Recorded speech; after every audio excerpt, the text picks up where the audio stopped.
also a fun place, an enriching place, and a place where people can grow together in community. Please help everything that we do further that aim. In the name of Jesus, amen. Amen. I pledge allegiance to the flag of the United States of America and to the republic for which it stands, one nation, under God, indivisible, with liberty and justice for all.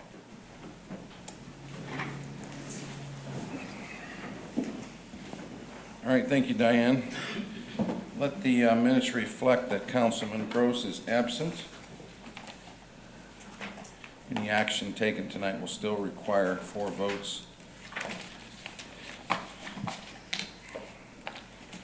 All right. Let's look at the minutes from the July meeting, the 15th. Those have been presented. I'll make a motion, we accept the minutes as submitted. I'll second that. Okay. Any further discussion? All in favor say aye. Aye. Those opposed? All right, I'd like to welcome all our visitors tonight. Thank you for coming. Let's move into the reports. We've got oral and written communications. We'll start with Lynn on the MediaCom statement of franchise fee. That's been presented. It's not a huge amount.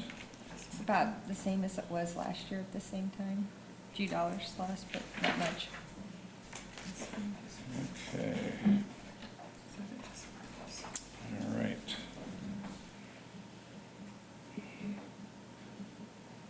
I have locked up here, so, Yeah, I want that too. Me too. all right, I'm good. There we go. it's Jerry, back. can you tell us what it says? It's back. Now it's back. Must have been a hiccup It somewhere. was $325.59 in case you guys Okay. are dying to know. All right, fair enough. All right, let's, without any unfinished business, let's move on to new business. The only real item of business we have tonight is a transfer resolution from the Street Department for motor vehicle highway funds, repairs and maintenance transfer, as well as LRS, local road and street transfers from repairs and maintenance supplies to repairs and maintenance on both of those accounts. So Jeff, you want to explain that? You got it. Pretty much everything you just said. It's mainly going towards the Center Street reconstruction.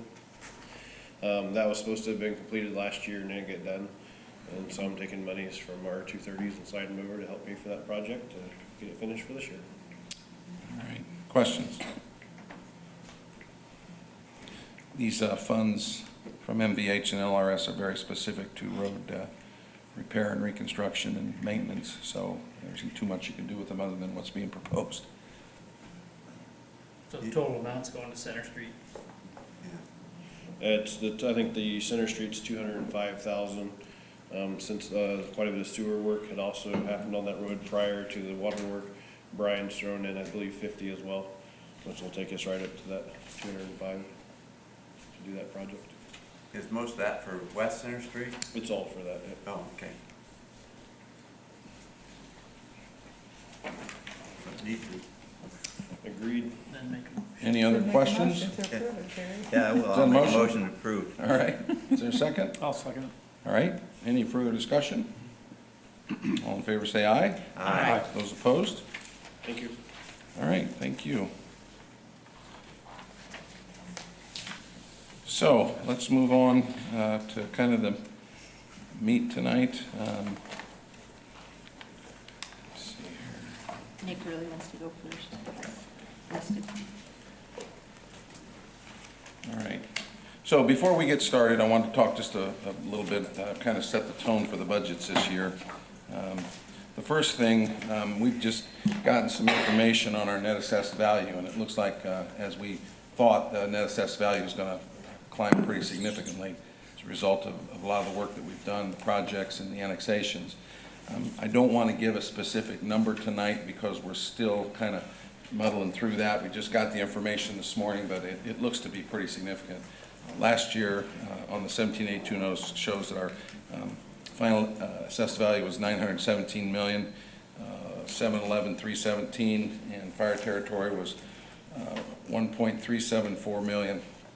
And it looks to me like we're going to be significantly above that, which should really help with our tax rate.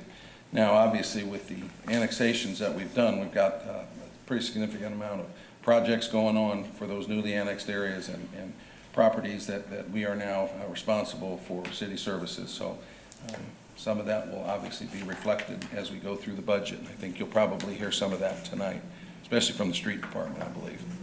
So, and everybody else, but I know Jeff has talked a lot about the impact of more roads that need to be repaired and the trash service and just all the above. So, with regards to all these budgets, you know, the first thing is there's 27 pays this year, which is, there's typically 26, so our budget will have to increase in amount to reflect that 27th pay. It's just a little bit of calendar magic, if you will, and we have 27 pay periods this year. I know the county tries to avoid that problem by making small adjustments every year for 10 years. But this, again, is something that occurs every 10 years, and we're facing it this year. So you'll all keep that in mind as you look at, again, 27 pays versus 26 for any of the departments that have payroll. There is an error on the council budget explanation sheet. I think this was just passed out tonight. You all had requested that the non-for-profit contracts don't exceed 1.5% of the 2019 general fund budget. And I put that first number in there, that 240,613. I think what I did was I took the budget last year that was proposed. I don't think I took the final budget. So that's, Lynn has looked at the final budget again off the 1782 notice, and that number should read $191,282.16, 191,282.16. And we'll verify that and make sure that that's right. But that puts you up, you know, just a little bit above what was actually last year spent, $175,979. So there's still some room in there, and it's certainly not any less than it was. And again, that's based on what your preferences were as far as putting a cap on this that we had discussed.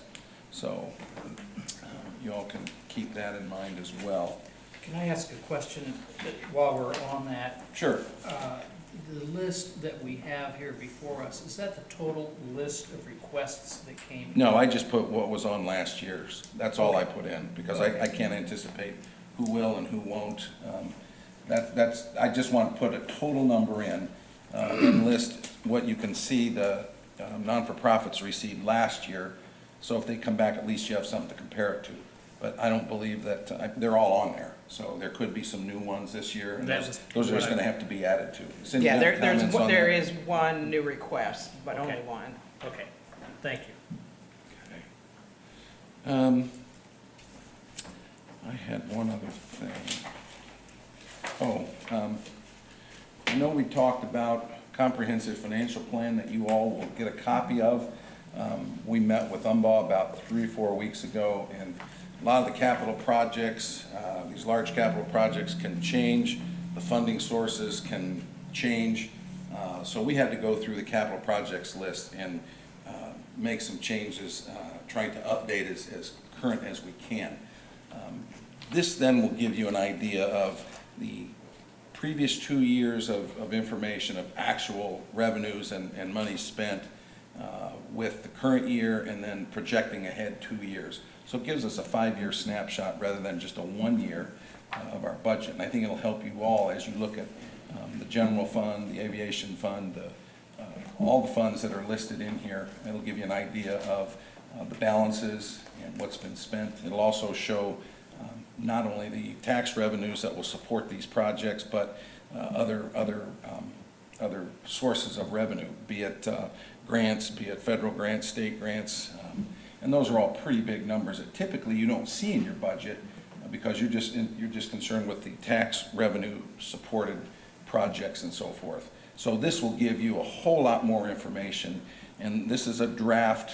Jack has been working with our our group. We've created a financial, municipal finance group, with Jeremy, Lynn, myself, and Jack. I think that's it. And we've sat down with Umbau twice now, and we've created this. I think this really puts us ahead of the game when it comes to budgeting, and it'll give you all a very transparent idea of where we're at and where we've been, where we are, and where we're going. So that should be available in the next few weeks.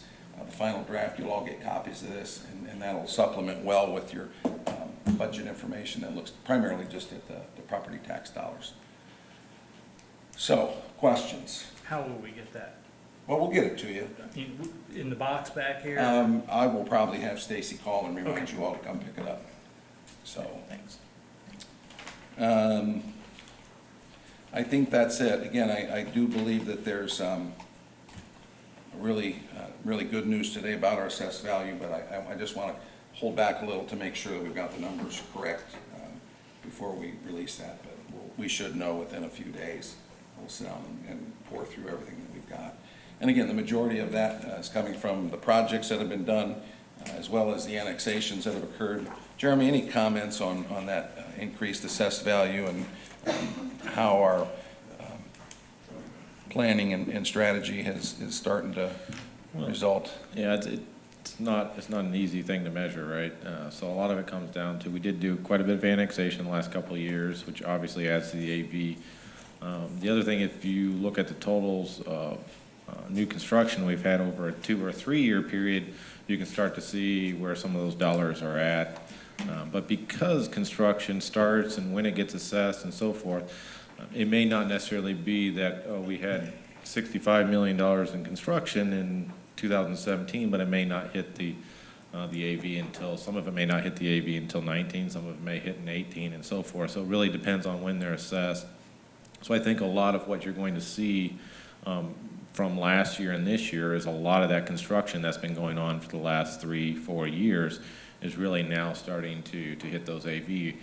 Even though we may have announced that project 3 years ago, it may take 1.5 years for it to be complete and another 6 months or a year for it to enter into the assessed value. So a lot of the stuff you're seeing is from a 3-year type window in terms of the AV that the city's been seeing just within the growth and the projects that we've had, as well as the annexation. The other thing I think we have to sort out is that there will be a significant amount of abatement given to the properties out in the Airport Industrial Park as part of their incentive with this involuntary annexation. If you remember, that was a 75, 50, 25 abatement. So that will impact the AV as well. And those are, I'm not sure if those numbers are reflected in the information we got today. That's part of the reason I want to make sure that we know, there may be a pretty significant increase, but if we're not, at least for next year, if we're not able to use a portion of that AV because of those abatements, obviously we need to know that too. So we just want to refine that a bit, but those are that's really what we're looking at is putting those numbers together and sorting through all that. So, and again, that'll have a pretty significant impact on what we do over the next few months with our budget. I think that's all I wanted to talk about to get us started here. Let's see. The girls did a great job. Stacy and Whitney have put the budget books together. So I want to thank them when you get a chance. Got a lot of information in here. The second tab, or the first tab, actually gives the guidelines as far as the timetable and the dates that you can expect that we'll be taking action with the salary ordinances and the budget adoptions. So that's all listed behind the timeline and dates tab. There's an AV levy and rate history. Again, and if you go to that, you can see what our AV was in 2019. First number is city, and the second is the fire territory. And again, we've talked about keeping our rate flat for the last 3 years, and we hope to continue to be able to do that. Maybe even drop that rate if the AV gives us a significant enough push. But please remember that with the extra pay, 27 pays, we are asking for a 3% increase in salaries, and the increase in services that we're being asked to provide with those annexations. There are going to be some budgets here that are going to reflect that. Oh, I know the other thing I wanted to mention, some more good news. I was contacted by the AIM Medical Trust that they are advising municipalities to put in 3% as their increase in their tax. Now that's, or not their tax, their premium increase for this year. And that is for the entire trust. And the information that we've got, Jennifer and I sat down and looked at our experience over the last year, year and a half. And our experience has been really positive and good. In other words, we are probably going to be hopefully below that 3% somewhere. So that also gives you a little idea. We've always built in a high amount, like 15% in the budget.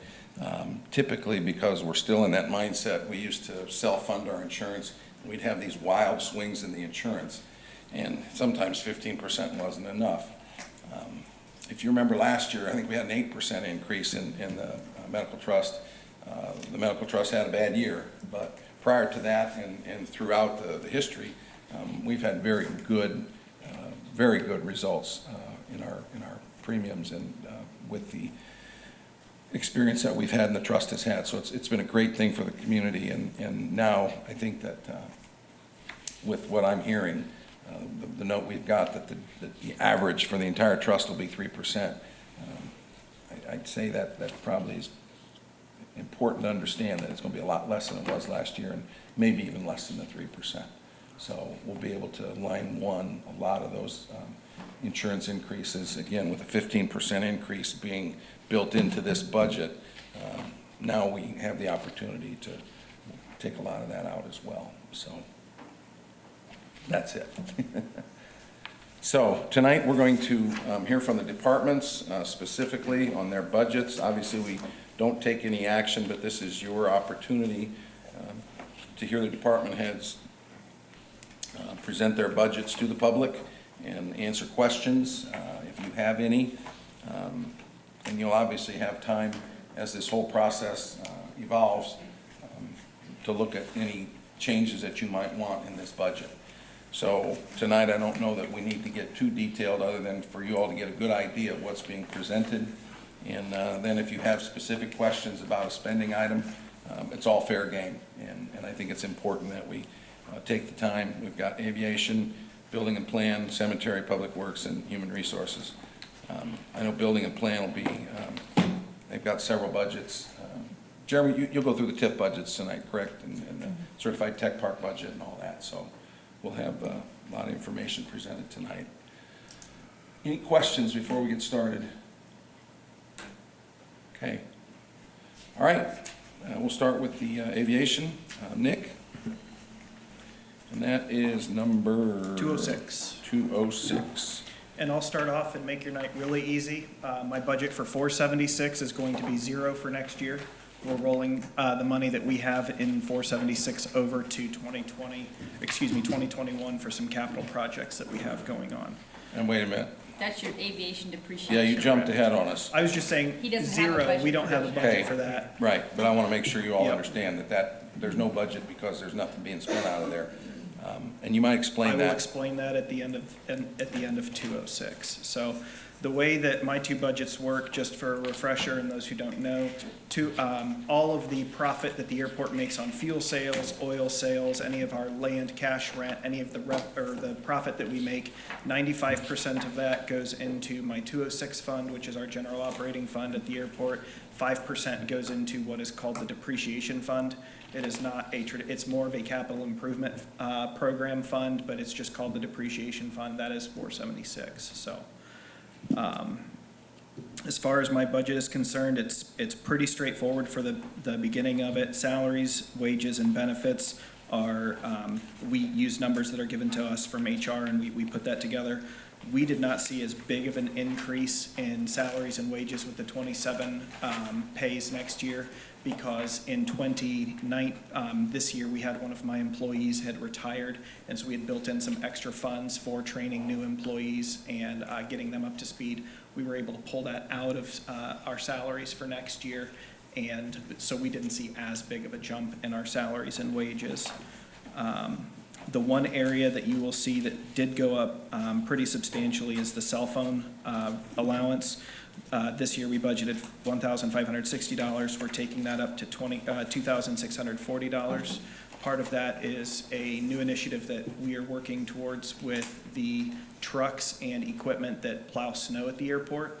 By putting iPads and having Wi-Fi available in those trucks, we are able to actually communicate with pilots who are coming in adverse and inclement weather, giving them up-to-date, and if they need it, every few minutes, they can text the trucks and see what the runway condition is and if there's snow on the runways, is there slush, is there rain, and we're able to communicate much more effectively with that by having that in the truck versus them having to try and get a message into the office calling the trucks calling the office calling the pilots back. So it'll streamline a lot of that, and for $1,100 to improve the safety at the airport, I think is a huge benefit. Total for personal services, we'll see a 2.98% increase over 2019. Are there specific questions I can answer on that part? Nick, how many employees are out there? We have 5.5, 5 full-time and a half and a part-time. We budget for 2 part-times just because we never know how bad winter is going to be. So if we need to recall a part-time person to help with plowing snow or with something like that, we do have those monies set aside, and then that's part of a line 2 cut at the end of the year if we don't think that we're going to need those extra hours. And does everyone have a cell phone? Myself and I receive the full cell phone reimbursement for email and all of that. My 3 line technicians receive cell phone reimbursement for minutes. They do not have personal emails. There's just one general airport email that they check every morning on the computer. And then my admin assistant has a partial cell phone reimbursement as well, because we are all on call in the evenings and on weekends, so. Kind of like us. Got a phone call at 6:30 last Saturday, so it's one of those things that happens. We're all prepared for it. We just know that it's gonna happen, so. I'll make a note here, we have changed the cell phone policy in the city, or we're in the process of changing that. I know we've talked about that with police and fire, and have gone to city-owned cell phones. We are in the process of reviewing that with other departments. You'll see in these budgets, it'll be mixed. There'll be some that will have cell phone reimbursements, as Nick has described, and others have taken completely that away, and they're going to city-owned cell phones. Jennifer, do you have anything to add with regards to the timing on when we will potentially, I guess the reason I'm saying that is we may end up, if other departments choose to go to cell phone, city-owned cell phones again, we may have to move some of that money from the cell phone reimbursement into the actual cost of those phones. But just to remind you, in the police department, the amount we were spending on reimbursements, it was more than we ended up spending for them to get their own personal their own city cell phones. And so those amounts should be sufficient to cover that if we go back to the city-owned cell phone policy. Right, the gentleman that we're actually working with is the one that set up the government contract with the police and I believe fire department. I believe that we're trying to get the street department on there just because of the mapping system. We just got the numbers for how much money we spent last year for employees. The gentleman that we're working with actually is on vacation for a couple weeks, so I would imagine before we're done with the budget process, we're gonna know where we're sitting with the money. So it's too early to try and change that right now, but I think a lot has changed in 8 years since we went to reimbursements for cell phones. And probably the biggest thing is that with a city-owned cell phone, with our carrier, they can elevate our cell tower usage to the top in the event of a disaster. And that's a whole lot different than all of us carrying around personal cell phones with getting a reimbursement, trying to do city business without having that priority on the cell phone tower usage. So I think that's probably the biggest thing that's changed. And also there are certainly some, and we talk about this with police and fire, there are some programs that will not put, there's information you cannot put on a personal cell phone. So it's changing, and we're trying to keep up with that. It still may be that certain departments that don't use the cell phones as much and it's not as critical, we may stay with those reimbursements. But we are looking at every department and how this could impact them. Right, because some of the cell phone reimbursements that we're giving to some of the employees are $6 a month. And so it wouldn't be beneficial to turn around and spend $18 a month for a city-owned phone if we're only spending $6 for the employee to just be able to receive text to, hey, go pick up the trash, or there's a limb in the road or something. Thank you. And the other thing with our cell phone, I actually did just switch over to the city-owned cell phone plan. I went underneath the police's contract, and it's saving us money already, and just like the mayor just said, it does elevate those phones in the time of a natural disaster. The other thing is the MiFi internet packs that we will have in the truck will have a second bonus to them. If for whatever reason we would lose connectivity to the city office or the city server down here, whether a line is cut, power is out, whatever the case is, the airport loses the ability to process any payments for fuel sales, for oil sales, anything like that. We have to be online to be able to process those payments. And again, in times of natural disaster, if we've got medical helicopters coming in and out, we need to be able to quick turn those aircraft in and out. And those Wi-Fi packs will allow us to bridge and connect into the cell network, and we won't ever be down. So we're gonna be able to use those a couple different ways. So something else, just on his wages and salaries, just again, FYI. It looks like it's about $7,600 is the cost for the extra pay this year. So if you just take what he spends in hourly, $175,000 and $30,000 roughly, and divide it by 27, you come up with $7,600. So that gives you an idea of what the difference or what the additional amount is. And every department's obviously going to be different. But that might be a way for you to understand what the impact of the 27th pay is. So and Nick, you're going first, so you're gonna. That's okay. I just want to make sure that everybody, the cell phone thing, the extra pay, these are really important. And I'm gonna, as long as we're talking about cell phones, I also want to mention, when we first started out, when I first took over 8 years ago, each department had their own cell phone plan, providing city-owned cell phones. And it was wild, wild west. Everybody was out with a different carrier, with a different plan, and we were not getting the best value. And by consolidating this to one carrier, it's going to make a huge difference. So again, times have changed, the way we're doing business has changed, and I think moving in that direction is going to make sense. But understand this is still kind of a transition budget year. Sorry, Nick, go ahead. Just fine. Unless there's any other questions on personal or personal services, we can move on to supplies, section 2, page 3. Just a couple small changes here. In 210, that's office supplies, stationery paper, toner, that kind of thing. I increased it $500. Cost of paper and ink is just going up, and we just needed a little bit extra there for next year. Same thing with 220, cost of fuel, oil, batteries, that kind of thing is just going up, so we added $5,000 there. And then repair and maintenance supplies, our equipment is aging, and we'll talk a little bit about an equipment maintenance or equipment update program here in a couple minutes. But while those costs are going up to maintain older equipment, we just needed that extra $5,000 and 230 as well. So total for section 2 supplies will be going from $53,000 to $63,500 for next year. Okay. Section 3 is other services. That section is actually unchanged from 2019, stayed completely flat with the exception of insurance. The airport has separate insurance on top of what we do through the city.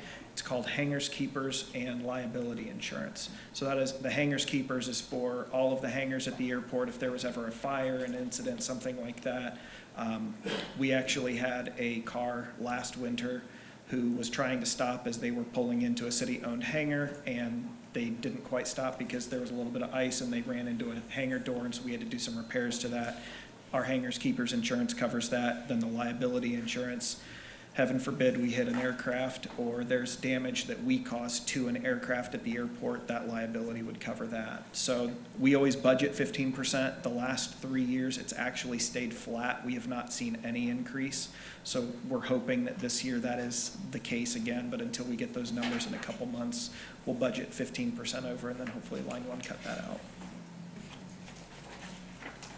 And unless you have questions on that, we'll go to capital outlays, section 4. This is the part where I know that I will probably have a couple questions, so I will hopefully be able to preemptively answer some of those. The biggest change you will see is in 444. Obviously, this year we have $50,000 budgeted. Next year we have $175,000 budgeted. The main reason for that is right now it has been budgeted, and if it is appropriated next year, we will receive a federal grant to rebuild our north-south runway. That's a $1.8 million project that will cost the city $90,000. So the city will pay $90,000, the state will pay $90,000, and then the FAA will actually pick up the rest of that. I sat down and spoke with the mayor for a while, trying to figure out what the best way to budget this. We do have the money sitting in our 476 depreciation fund right now, but I'll get to why we didn't do it in a second, but we budget it in the 444 out of 206 this year, because currently the FAA is showing that we may actually get our power line project done in 2022. So if we can get that project completed this year, our cost estimate for that was right around 6.7 million. Traditionally, we have seen about $150,000 a year increase due to inflation, cost of supplies, labor, things like that. So we're guessing 6.9 to 7 million when that project is done. Again, that is a 90-10 grant. 90% is paid by the FAA, 10% by the local, and then the state will pay actually 5% of our 10%. So we're keeping the money in our depreciation fund, so that when we get to that project here in a couple years, we will be able to spend the full amount out of that depreciation fund, and we won't have to come up with a bunch of money for that matching grant. So this is a perfect example of the information you're going to get in the comprehensive financial plan. It's not just going to show the local match that you're seeing here. It's going to show the entire cost of the project. It's going to show the money that's coming from the state, from the federal, FAA, and from the local. And it actually then shows the power lowering project lines going down in 2021. It shows that $6.8 million project. It shows where that money's coming from and the local match. So it gives you a much broader view of what's to come. And as Nick has just kind of mentioned, you know, these projects, they come up if we get funded, if we get denied, if it gets pushed back. That's how this comprehensive financial plan, we've got to keep it as accurate as we can up until the last minute before we present it to you all for budgeting purposes. And I guarantee next year when we sit down to change it, these capital projects, a lot of them are going to have changed. They may get pushed forward. There may be more money available, more less available. So again, the comprehensive financial plan is going to give you a great amount of information that you're not seeing in your budget. And it's exactly what Nick's talking about here. Yeah. The other increase, so that 90,000 is a part of that 175. The other $35,000 increase from the 50 for this year is just going towards aging taxiways and runways. We have the biggest problem that we have is going to be fixed next year when our north-south, our 1836 runway is reconstructed. Part of that runway is actually between 42 and 43 years old. And we're at the point where we can't do much else to fix it, so having it reconstructed will lower our costs. But we have taxiways and some connections from the taxiways to the runways that are just coming apart, and we just need a little bit extra money to make sure we take care of those next year. And then in 445-300, machinery and equipment, that's going up 59.3% from $75,000 to $119,500. The main reason for that is what I just said earlier, is our equipment is very old, it's aging, and we actually are getting to the point now where we can't actually buy new parts to fix our old equipment because the companies aren't making it anymore. So we're just needing to replace some aging equipment. Examples would be, we've got a 2002 F-250 that we use to plow. It's a 2002, it's got a lot of wear and tear on it, and it just needs to be replaced. We have a 2001 Ford Taurus station wagon that has been one of our courtesy cars and is at the point now where the street department has told, their maintenance shop has told us, please do not drive this car out of the city just in case it breaks down somewhere. We won't have to tow it as far. And so just replacing some aging equipment like that, and then having a little bit left over just for some incidentals that come up next year. So Total, we will see a $199,855 increase over this year's proposed budget. And at this time, if you guys have any other questions, I'd be happy to entertain those. The total, and I should say for the press, the total budget for 2020, the proposed budget would be $1,042,971.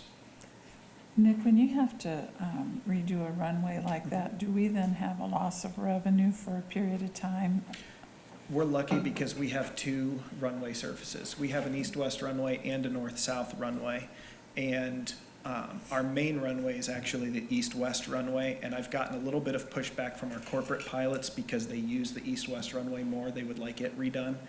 But we do it's called a CPI, it's a pavement index, a comprehensive pavement index every 3 years. NDOT provides that for us. The numbers on our east-west runway are much, much higher than our north-south runway. Okay. And engineering standards in the FAA have changed since when that runway was first put in back, I want to say 72 or 73, our north-south runway.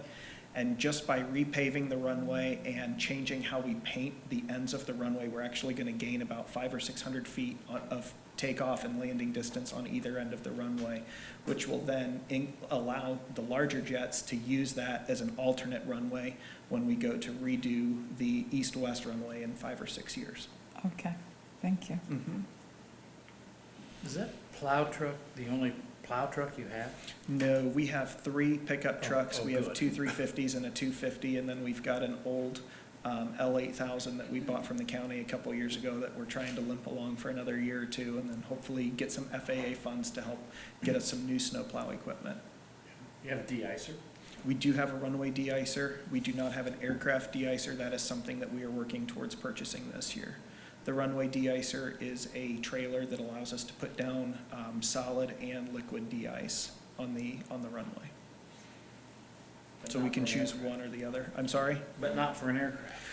That will be ready hopefully end of November, beginning of December. Finding the equipment is the hard part. There's actually 2 types of aircraft de-icing. There's type 1 and type 4. Type 1 de-icing actually will remove snow and ice. It is a heated glycol water mixture. It's about 180 degrees when it goes on, and it will blow off snow and ice of the wings. The problem is if the aircraft doesn't take off within about 5 to 10 minutes of being de-iced with that product can actually freeze to the skin of the aircraft.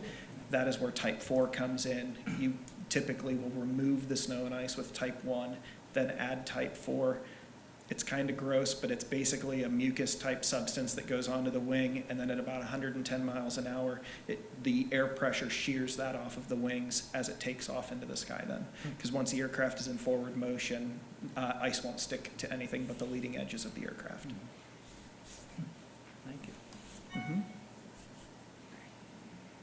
Any other questions? I have 4 questions, and I think you answered them all. Oh, good.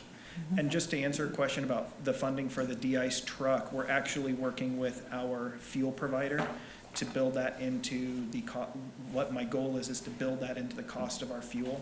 So we will purchase the truck through our current fuel provider, and then that cost will get added to every gallon of gas that we sell, whether it's, I don't know the final number, it might be 5 cents a gallon, it might be 10 cents a gallon, and then the price of our fuel will go up by that much until we pay off that piece of equipment. Typically, it's a year to year and a half, depending on how financing works, and it actually doesn't cost the city or the airport any dollars. It's a direct throughput cost to our customers. And Warsaw prices are lower than anybody around us. Correct. Right. Yep. We're still much lower than a lot of the others, so last week was very, very busy. The world's largest air show was up in Oshkosh, Wisconsin, 2 weeks ago. So a lot of aircraft coming in and out over the last few weeks has kept us very, very busy. So, any other questions?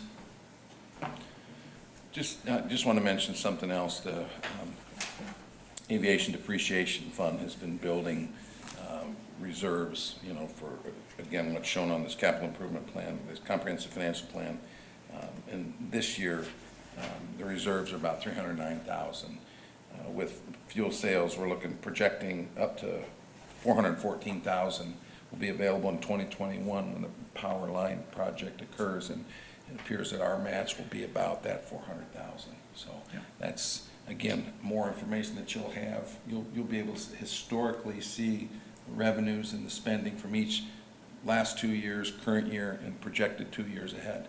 So I think you're going to really find that this comprehensive financial plan is going to give you the full picture of each one of these departments and how the spending has been and how it's going. So, but I want to touch base on that 476 depreciation fund.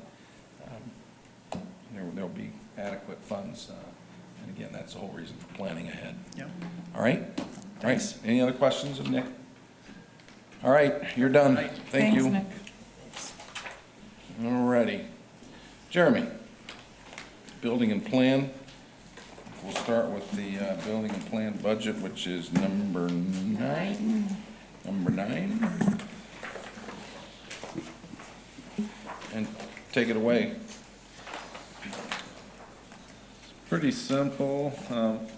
There's only increase to my budget for 2020 is the personal services. And I did reflect at the end, I do tell you what that 27 pay period amounts to. So it's roughly $14,740 increase, which is roughly 2% of the total budget. But in general, you can see that 7% change to salaries and wages, and it's pretty reflective on down of the other benefits and the dollar amounts, with the total personal service cost increase of $41,000. Cindy and Mike did come today, and they asked me a question, and I didn't give them a great answer. And I thought about it as I was sitting here. You asked about the medical, and the reason why my medical shows up at 7% instead of 15% is about half of my wages are also paid through sewage collection, so they take off that other. So I have the same 15% everybody else has. The only difference is because only some of it's coming out of my budget, it reflects a 7% increase instead of that total 15%. So I wanted to correct what I had said earlier to you. In general, overall budget increase 41,000, which is roughly 5%. So from 757,995 in 19 to 798,995 in 2020. I also gave you what line 1 cuts were in 2019 to my budget, as well as where I was at when I put this budget together, simply to give you an idea of how I operate my budget. And like I had told Cindy and Mike, we budget for the projects and things that we hope to accomplish throughout the year. If we don't accomplish those projects, the money doesn't get spent. So we have a lot of things that we're trying to accomplish, but throughout the year, you never know how far you're going to get into that. So in any given year, even though my budget may be X, doesn't necessarily mean that it's all going to get spent. It just really depends on how successful we were at completing the projects, as well as how many hurdles we had to face throughout the year. So it just gives you an idea of where we're at within this year versus the budget and going forward where we'd be at. So Jeremy, right now, you're budgeted for 2 assistant planners, but you just have 1. Yep. Spent a lot of time talking to Jennifer about this. Not been an easy year in terms of trying to fill that spot. We did advertise. We had a lot of applicants, a few qualified applicants offer the job to 2 different people. They both did not accept the job. So we'll have to figure out going forward what we do next. Still need the position. But we've got to deal with what we have, so. Okay.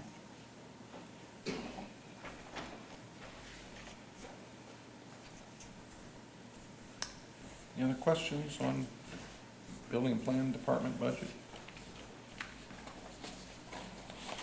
Okay.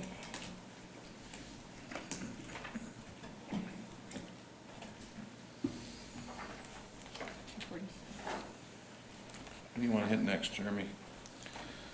Your certified tech park is the next one. Certified tech park is the first one. 246.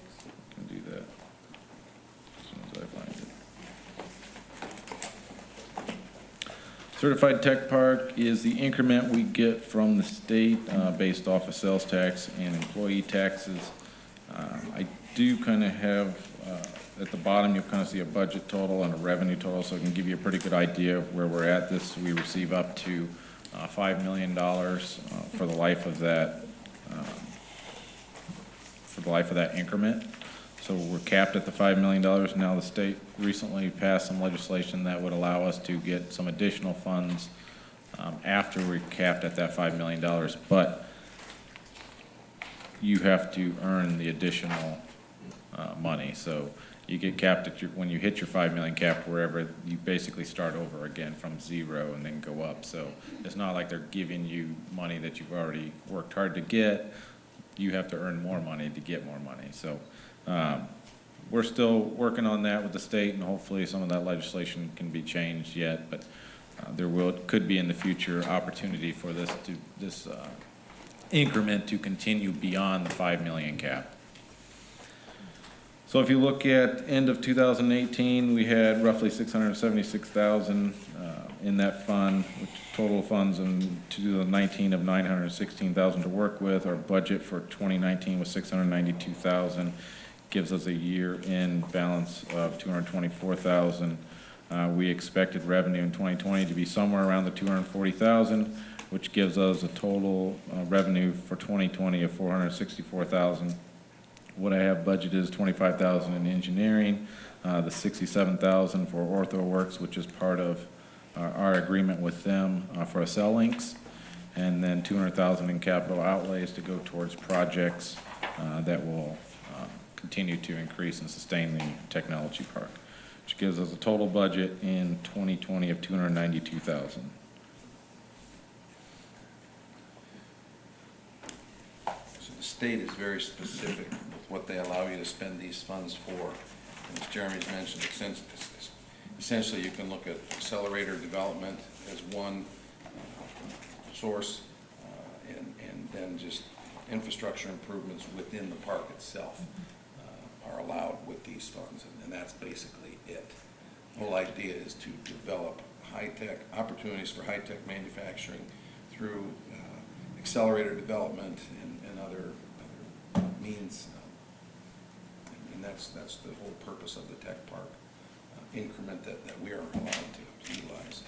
I will tell you that I did attend a meeting a couple weeks ago with all the certified tech park communities and with Indiana Economic Development Corporation, and they're looking, a lot of these tech parks have already hit their 5 million, and they're really doing well, and they're looking for some sustainable funding for those tech parks. And as Jeremy mentioned, there's legislation to look at how these funds are being spent and whether or not to increase that cap. But that's all in process right now. Nothing really has changed. This is also in the redevelopment report that I do earlier this year, which really lays out plans of what we're trying to accomplish, where that money's been budgeted, and the projects we have moving forward. We've got obviously a lot of projects in the technology park. We completed the big one, expansion of the technology park last year. Greenmark is doing a portion of phase 3, and we'll have to do the other portion of phase 3, which includes some additional infrastructure. Working with the Accellinks for an accelerator and incubator. So there's potentially funds for the creation of that Accellinks space, that accelerator and that incubator moving forward. So those are all kind of the projects that we have on our radar and hoping to accomplish over the next few years. Yeah, I guess that was my only one question, was where we were on the infrastructure. As far as has most of the general infrastructure been finished, and now it would be for specific? Phase 1 and phase 2, Okay. Polk Drive has been complete now. If you've been out to Sylvia's Crossing, 150 and 30, obviously there's some improvements that need to be made there as being the main entrance point into that technology park. 200 west, 300 north, going on beyond the schools, a gravel road. There's Right, infrastructure yes, I improvements noticed that need to that, be made there. Redevelopment Commission has entered into a contract with an engineering firm to look at the intersection of 150, Sylvius and US 30 for improvements potentially there for a 2020 project. And is and that then- kind of on the south side? It'd be the south side. So Okay. Sylvia's Crossing on the north side, we've done a lot of improvements. So where the- Sylvia's crossing where or the gas 150 on the station south is side, now yeah. and our There's some new additional sewage improvements, treatment. obviously, that need to be Okay. made there. So the two projects, or three projects really, would be Phase 3 of the Polk Drive, Okay, 200 west, 300 north.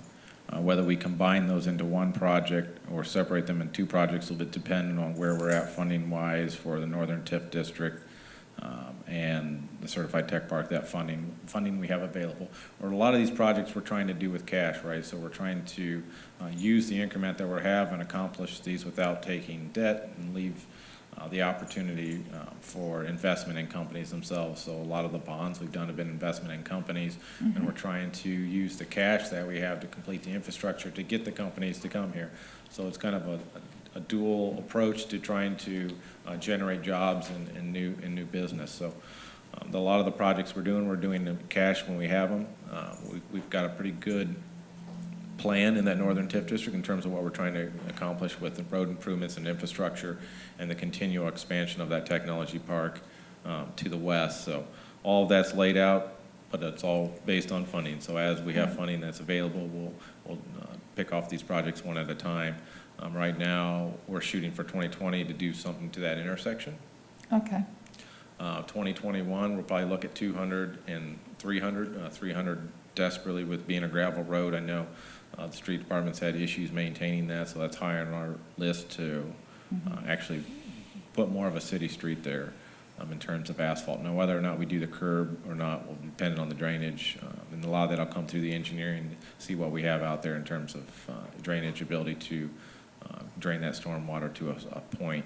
It may remain curb, may remain side ditch, but all of that will be done when we do the engineering study. We've contracted right now for the intersection. I have a contract for 300 and 200 as well, okay, but the redevelopment commission has not entered into that contract yet. That'll be a contract we'll look at for 2020 in professional services. okay. So Thank you. 2019 professional engineering going on right now for the intersection. Hopefully next year that'll be a project for us. 2020 personal services or professional services will be that engineering contract for 200 west and 300 north. So we're just trying to keep these projects in the loop, ready to go as we have funds available. Okay. And remember, these are all, none of this is property tax supported in this particular fund. Right, yeah. This is all certified tech park increment that comes from income tax, state income tax, and state sales tax that's generated within the boundaries of that park. That's where these funds come from to support this budget. One question I have, Jeremy, on the money allocated toward Ortho Works, is that kind of a placeholder as they need funds for the accelerator, or is that automatically? That is the original agreement that we entered into. It's a set dollar amount over a 5-year period. That was the agreement that we committed X amount of dollars. The county committed X amount of dollars. The state gave a significant amount of money. Fort Wayne committed money to the, Allen County, sorry, to the accelerator, which is a Cell Links. So that's our commitment over that 5-year period. Depending on what happens from there, I'm not going to say that that's an end-all commitment, because obviously, if you see, you've heard from the Cell Links, you see what they're working with and what they're trying to accomplish. So we're going to try to use that to our advantage, and maybe there may be some things that come in the future that we can help assist them, and not only the education and the involvement with these companies, but getting those companies a place that they could maybe come here and do some code share space, maybe have an incubator, something to that. So we're trying to create that environment that is conducive to getting these companies from an educational standpoint, for them, assisting them in the process, but then on our end, trying to get them here to be a part of our community. Most of the certified tech parks in the state have technology parks that they're trying to fill, and they have separate brick and mortar accelerators. South Bend's a good example with Ignition Park and Innovation Park. Those are two separate facilities that are funded specifically with tax increment in the certified tech parks. So if the city looks to assist Excellinks, right now it's kind of a virtual accelerator, but it's important. We had a group from Boston come and talk about the success they've had with their accelerator, and talked about how important working space and brick and mortar is to an accelerator. So we're working with Alan Teo down at KEDCO and trying to work through that. And again, these are where those funds are specifically designed to be spent. And again, they're very limited what we can do. We can't give anybody an incentive to come to the tech park. We can't build somebody a building, you know, well, I'll take that back. We built the Shell building, but we can't use that money for that. This money has to be used for infrastructure and accelerator development, and that's it. So. It's very similar to TIF district money. I mean, the TIF funds, it's a type of increment that's been granted to us from the state. There's certain things you can and can't do with that money, so it's very similar to TIF.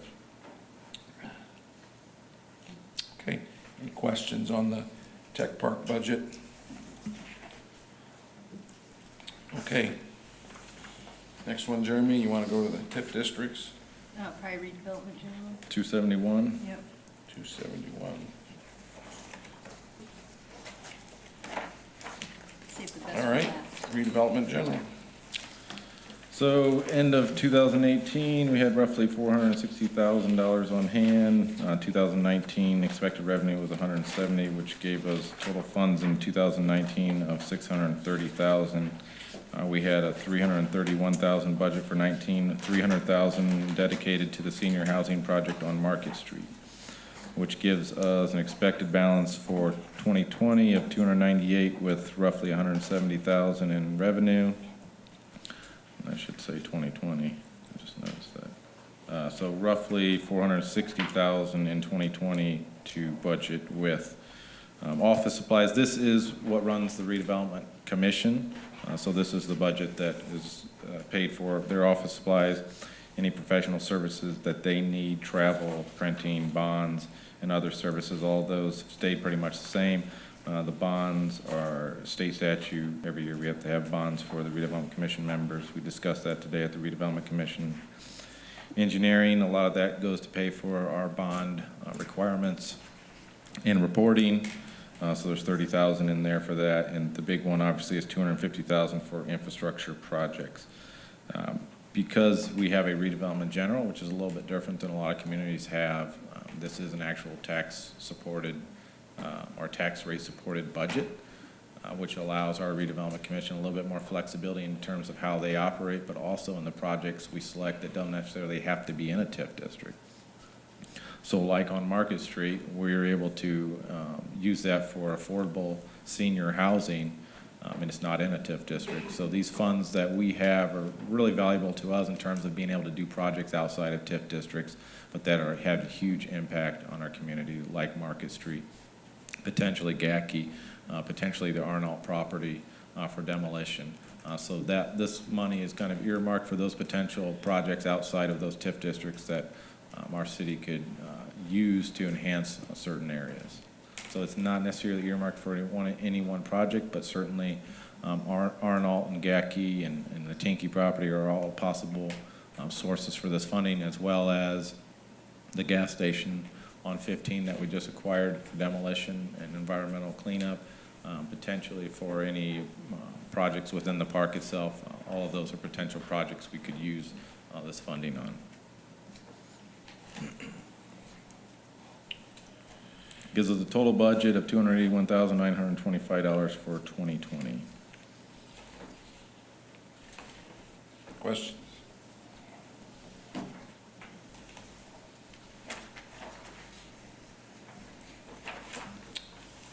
All right, let's move on. So your allocation is 472? Yes. So in 2018, we had a balance of 719,000. Expected revenue in 19 of 310 gave us a total funds in 2019 of a little over $1 million. 2019's budget was $548,235. Most of that, some of that being engineering professional services and then our bond payments, but the bulk of that funds was set aside for capital outlays with the intent of assisting the project, the Buffalo Street Plaza project, which obviously is not going to occur in 2019. So the bulk of that money is not going to end up getting spent this year, so we will have that in our reserves for 2020 and in the future. We still have to complete the plaza project, so for 2019, gives us a year-end balance of $481,000, expected revenue of $310,000, which gives us a total funds of $791,000 for 2020. Right now, we have roughly $5,000 for utility services, $15,000 for engineering, professional services, property acquisition of $5,000, is just a placeholder so that I can move money in and out of there if necessary.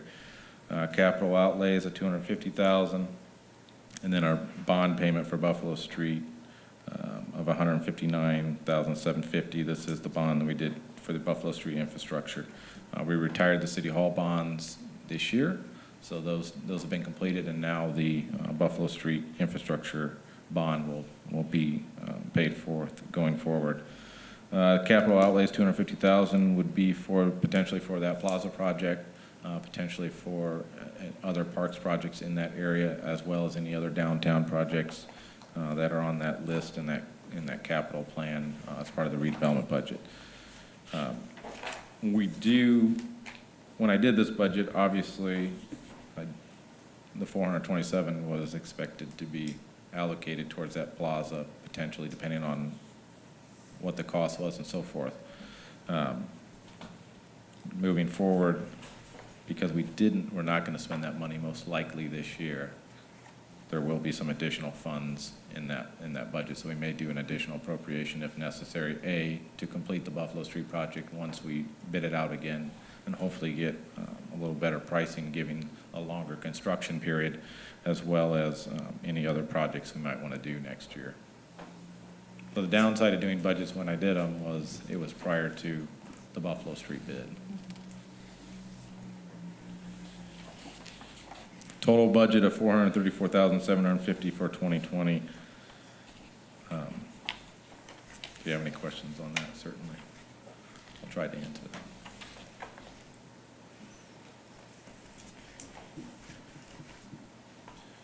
So again, this is the downtown, basically the downtown TIF district. If you look back at the amortization schedule that Jeremy's included in here, it gives you just kind of a snapshot of the bonds, what we paid. We waited while we were retiring the City Hall bonds, and now that's why you'll see the increase from last year to this year on the Buffalo Street bond. That's the reason for that. The other thing you'll note is that these bonds are done in 2040, and that was the period that the state allowed this TIF district to be expanded to. The expiration date of this TIF district is 2040. And they allowed us to do this last project and to bond up to that period of time. So 2040, if any of you are still here, there won't be a downtown allocation TIF district. I hope I'm alive and not here. So The nice thing is that also gives you an idea of our payment schedule, and for the most part, our revenue allows us that 50% coverage, so we're covering the bond plus an additional 100% coverage of that bond cost.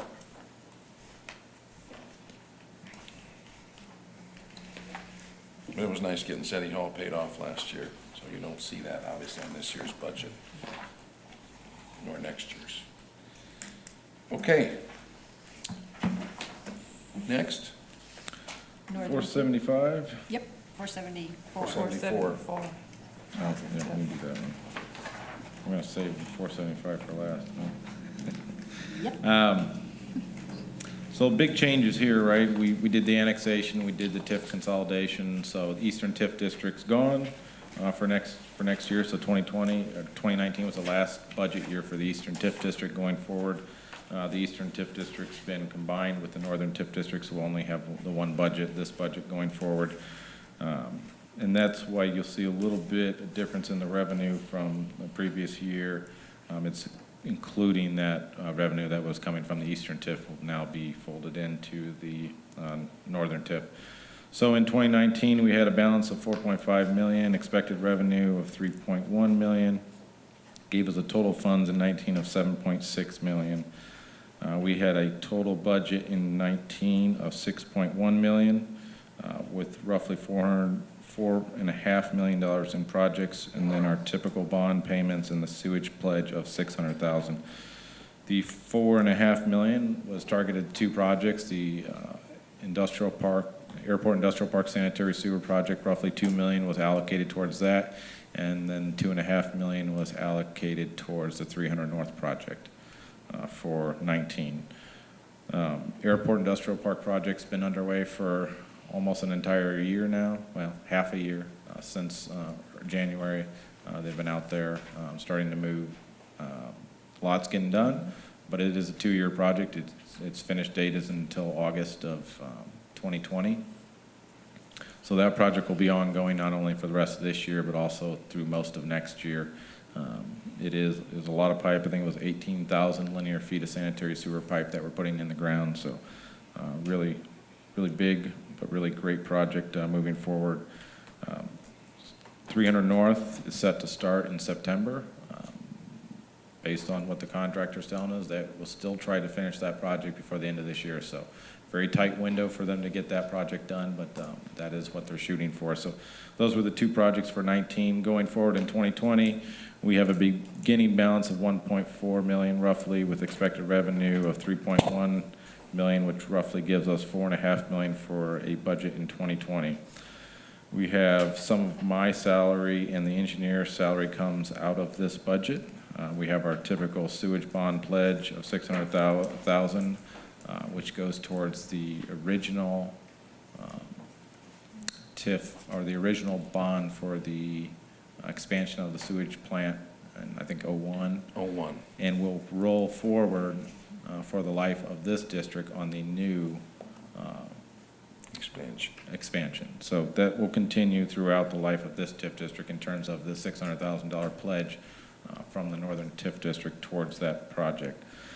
Sophomore Danic bond, I believe 2020 is the last payment. That bond will expire in 2020. And then you have the Winona PBD 1, 2, and 3 bonds. Thompson and Thrift is the Warsaw Commons bond, and then the new Airport Industrial Park bond payment will start in 2020. Engineering, roughly $150,000 for engineering, and property acquisition of $5,000. And you'll see that pretty common in a lot of the redevelopment budgets I do. I just like to put a placeholder in there. You never know when we're going to need to acquire property. I don't know if we're going to need to acquire some additional right-of-way for the intersection improvement project we do next year. So I like to keep just a marker in there. We may have to move money in and out of there depending on what transpires. And then roughly $1.5 million for infrastructure projects that will be targeted for those intersection improvements, 230 and Sylvius and 150. Gives us a total budget next year of $3,305,157.50. Big project next year will be that intersection project, assuming we can complete the engineering, know what improvements we need to make, and they're within that budget that's shown on here. I don't have an estimated cost for those improvements yet, so I'm hoping that we'll have some funds to do that next year. So these are all great examples of TIF projects that are growing our community, growing the assessed value in our community. It just doesn't happen that this assessed value takes off. It's because the investment we make in the infrastructure. And I know that Airport Industrial Park, they're just biding their time waiting for that sewer to be done. Mm-hmm. And I think there's great potential for expansion and new companies coming in. But yeah, we're really excited to get that sanitary sewer line up and running, and we've had a lot of conversations with the contractor. It'd be nice if we could get two crews out there. Unfortunately, I'm sure like the rest of the contractors, they have a lot more work than they have workers, and the contract is until August of 2020. So they've been working steadily out there, putting a lot of pipe in the ground, but most likely it will take the full time. Now there will be an opportunity, hopefully, to get that lift station charged. So as that line's expanded, there may be some opportunities for some people to tie on sooner than August 2020. But we have to get that lift station up and running first, and then those that are have the sanitary sewer out there now will be able to start tying on. But there's a lot of anticipation, and that showed really in the annexation itself. I mean, I know there was a lot companies that really needed this sanitary sewer. So I think a lot of them are excited to see it come and can't wait till it gets here. And they call me and say, hey, when's it going to be here? How soon? How fast? A lot of them are really gearing up to, I think, make some improvements, and we're excited to see that. There's certainly some expansions that are Yeah. on the books. Jeremy, could you just talk briefly about road improvements out in that area? Because again, there's an example of investment we're going to have to make into that, and then Jeff's going to have to take it over and take care of it. So, Yeah, so obviously the intent, the reason we go this route is it provides us a source of revenue to complete the infrastructure that's going to trigger more growth that we're going to be able to capture and do improvements off of. So that's the intent that's the idea of TIF, right? You create something that creates revenue that then you can continue to use to create more revenue. With what we're doing, obviously and I don't remember what that plan showed specifically, but I think if you remember and you think back, it was about $6 million in sanitary sewer, and I want to say there was $3 or $4 million in road improvement that needed to be done.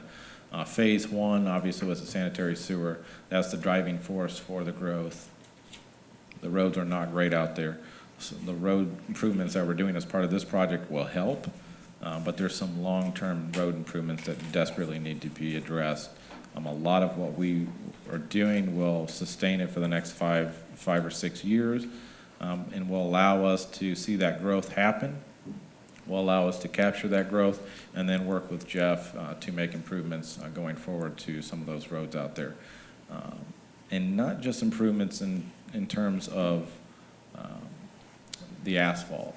We're talking about improvements in terms of transportation. I think our original comp plan shows a roundabout potentially at 200 and Husky Trail. So those are not just asphalt, those are transportation improvement plans in the future. That's the type of thing that TIF allows you to accomplish. It allows you to work towards accomplishing those projects in conjunction with the street department in the road maintenance. So he's going to have a lot of road maintenance. We're going to be able to tackle some of those larger infrastructure improvement projects, transportation improvement projects that TIF allows us to do. So working forward and moving forward, that's what we're trying to accomplish. We're going to put the infrastructure in the ground that's going to generate the revenue that's going to allow us to make those transportation improvements in that area and throughout the community, especially as it affects that northern TIF district.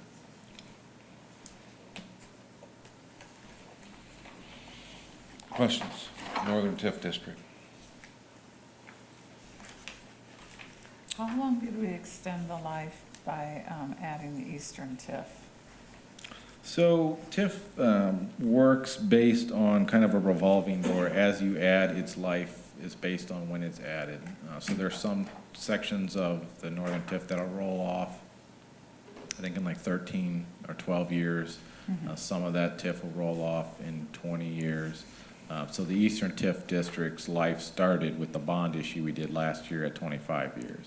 Okay. So that portion of the Eastern TIF, and that's, as we transition and make these improvements that we're making, the idea is that goes back to the taxpayer, right, in the end, which then helps reduce taxes in the future, because we're creating that growth that otherwise isn't there. So as those sections roll off, the idea is that we're improving other sections. We're continuing that growth so that it's kind of a you're continually rolling money forward to help improve your tax rate. So Eastern TIF District is on its full life. It's got this 25 years, which is pretty much that section we annexed in plus the existing Meyer area. So going forward, we'll continue to be able to use those revenues over the next 25 years to make improvements in that area, to improve that industrial park, to increase the opportunities for those businesses and those industries that are out there, and expand that potential tax revenue to additional area beyond what is currently in that TIF by making improvements to infrastructure, making available infrastructure that otherwise wasn't there.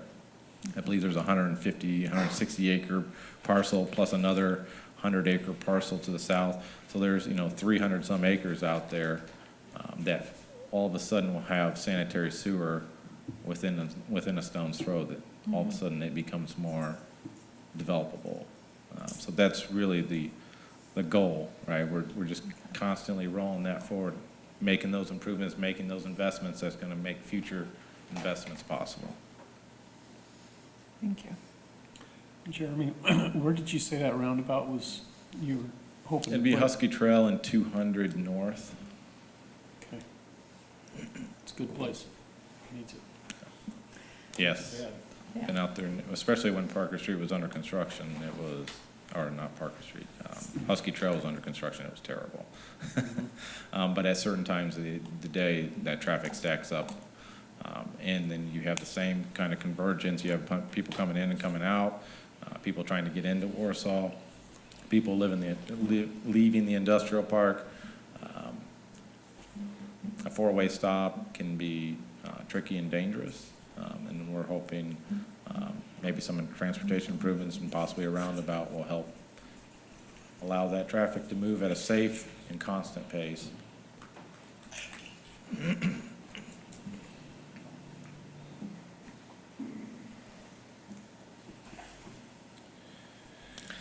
$475, if you don't have any more questions. Your favorite budget? Yeah, there's not much great news here. This is, people always ask, we don't, Same sauce. there's a lot of different opinions on TIF, but the one thing I can tell you, if it doesn't accomplish its goals, you're not taking anybody's revenue, because no revenue exists, right? So this is a prime example of a TIF district that hasn't been able to accomplish those goals. So it's not creating revenue that can really be used to accomplish anything. Current balance, and this is a balance that's been growing since 2001 or 1999. It tells you how little funds can be generated when you're not accomplishing those goals you hope to accomplish. So in 19, the balance was $58,000 with roughly expected revenue of $8,300, which gave you a total of $66,000 for 2019. We had put $50,000 in as a potential match for blight clearance funding. Through our research in the blight clearance, it didn't accomplish or didn't allow us to accomplish the things we wanted to accomplish. It basically handicapped you for a 5-year period. You couldn't do anything with the property, which is not really what we're trying to accomplish. We're trying to redevelop the property. So to take a grant and spend money to do demolition and then have to sit there and look at it for 5 more years, I don't know that that was really what we were trying to accomplish. So we'll continue to work towards that Gacky property and finding a redevelopment opportunity for it. But that $50,000 will not likely be spent this year on that match program. So in 2019, we had roughly $16,822 starting with $8,300 revenue, gives us total funds in 2020 of $25,000. So we're just putting that back into capital outlays, which allows us to do a lot of different things. So there's roughly $25,000 there. There are some additional funds if we don't spend any of that money that was allocated for 2019. Like I said, we put it in there with the intent of going after some blight clearance money as a potential match. We had a lot of different conversations with them on how that would work. There was an understanding that maybe they were trying to change the rules on that. To date, that hasn't occurred, and there's still that issue with you do something and it sits there for 5 years.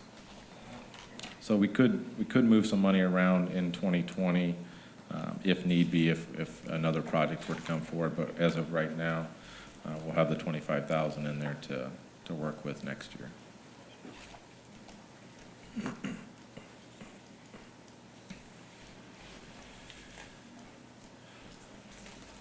Questions? All right.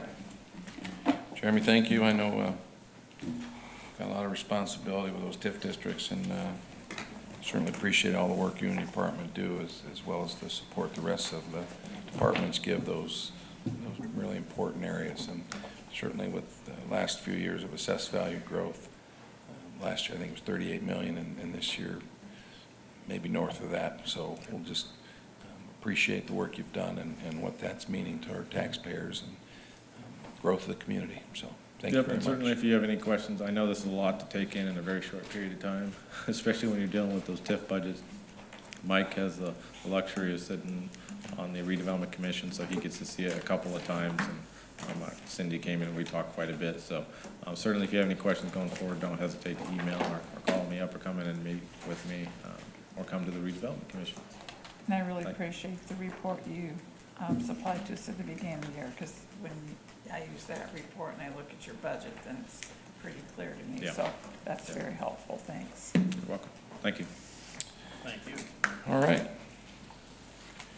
Hal? Thanks for your patience. You're next. We'll start with 205 cemetery operation. If you have the quick sheet on here, most of, pretty explanatory of what the raises were. Of course, the employee benefits were up. A change I did make in that is for my part-time. Part-time is getting very hard to maintain or keep. I have some guys that have been with me quite a while, so I'm trying to move up their wage to entice them to come back. I put currently on 4 full-time or part-time in the summer. I have 5 full-time guys and then myself and Leanne on staff. So that's good. Part of the salaries and wages. Benefits show a little higher. Reason is basically just a couple new employees, different status with childcare and different stuff goes into that one. There is a correction. I forgot to put the percentage in 34, which is insurance. It went up per Lynn, and it was a 7% increase. The only other increase you're going to see is in machinery. I had scheduled for a dump truck this year. It did not work out to get what we needed. So I proceeded with the money, talked to Joe, and proceeded with the money to get in stuff that I was going to take on in 2020. And some equipment. Did not use all of it. Currently, I don't think I will, so we'll turn that back in line too. So basically, in equipment, it went up a little bit to 51,000 from 45, which will take care of that dump truck and a payment for radios that we have been in the program to do. Will be the last payment for our radios. Next year's the last year? Yes, correct. Next year's last For the year. radio? Yeah, for the lease, 3 years, yeah. for the radios, for the vehicles and the shop. Now, who are your radios connected into? They are, we're on the city with the street and everybody. I also have police fire. Weather is in there also. We use police, we listen a lot in police, just for lead-in for funerals, to know where they're at coming from out of town or whatever. They'll talk, so we kind of have an idea where they're coming from. I am a civilian on the police department, so I can use the police if I would need them for an emergency or something that I need to, which helps a few times. Don't use it much. So I don't use my call number, I just use my name because they don't have any idea who my number is, because I try not to use it. So basically, everything else has stayed the same. We're maintaining very well what we have. Equipment is going down. When I took over 12 years ago, the equipment wasn't in the best of shape. This truck next year will replace the last piece of machinery that was there when I came.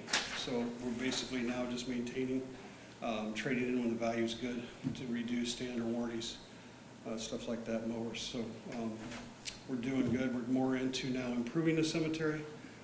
We put in some walls, which we'll talk about in the other account, is what we're using now, which is non-taxpayers' money. So this is the taxpayers' money. This is what it went up. Everything else, like you say, is pretty well stayed the same.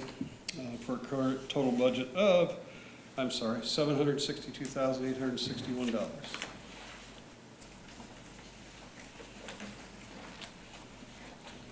Questions? Just a comment, I had a visitor to my shop that had come from out of town for a funeral, and she could not say enough about how beautiful and how well-kept our cemetery is. So I was very, very proud. I will pass it on to guys. I do have a good crew, very respectful crew that takes ownership of what we're doing. And I look at Mr. Shoemaker, and your trees are doing great, by the way, in that heat.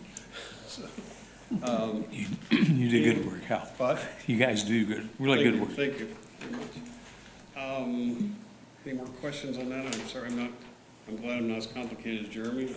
He amazes me when he talks and all the TIF and stuff. But mine's really small compared to that. Do you want to go on to 624? Yep, Parm Fund. which is the PERM fund. 624. Yep. Most of you are aware, maybe not, this was created long before me. It's basically half the lot sales that are sold at Oakwood Cemetery. We currently invest, Lynn and I invested. Lynn, you're gonna help me, I know it's at least $1 million. Correct, it's 500,000 increments, it's a little bit over that, I believe. It's like 1.4. But we keep out so much to do anything permanent, I should say, is basically kind of the rules that we go by. So we try to invest. The whole idea is to invest that money if it ever gets landlocked, to pay to keep it as nice as it currently is. I believe your total investment's $1 million, but it's split into for 2 different lengths of investment time, correct. yeah. Yeah, total is $1 million, correct? There's like 500 some investment. We just reinvested. We work together as far as when we're going to invest, how we're going to invest, how long, or she helps me so I know how much I can keep out. We do keep out some in case of a major, I won't call it disaster or storm or something, if I would have to need a little extra. Currently in 624, we are up 8%. The main reason is Jeff at the street department next year is going to help me put in a new road. It is time to get a road in and get it ready to put for more sales of lots. We currently aren't out yet, but I'd like a couple years in where I can work the land and get all the low spots out, and so we don't have standing water. So Jeff has graciously allowed me to use him next year and his crew to put that asphalt down and get that ready. The other thing is we do have one more wall I do want to put in. We're putting in retaining walls. It's for erosion purposes. It actually enhanced the front. I don't know if you've been out there and see it. The second wall was completed this year. We have one more in the older section where it's a tall eroding one that I want to put in the same kind of stone to take care of that. So that's where you see the 48.5 there. Questions? Okay, Hal. All right. Thank you very much. Thank you, guys. Mhm. All right. Mr. Beeler, Public Works. As he's coming up, you can turn to the street budget 08, and we'll certainly start there. We'll continue with LRS and NVH and a few others.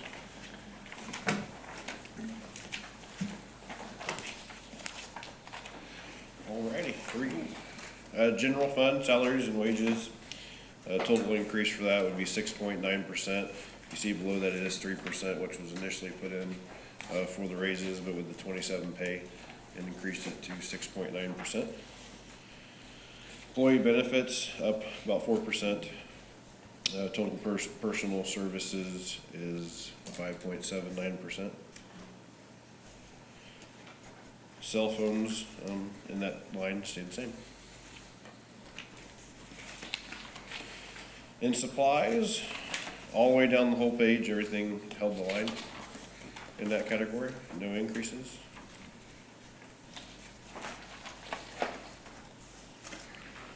In other services and charges, professional services stayed the same. Communication and transportation is up 22%. A lot of that is for internet for our asset management system.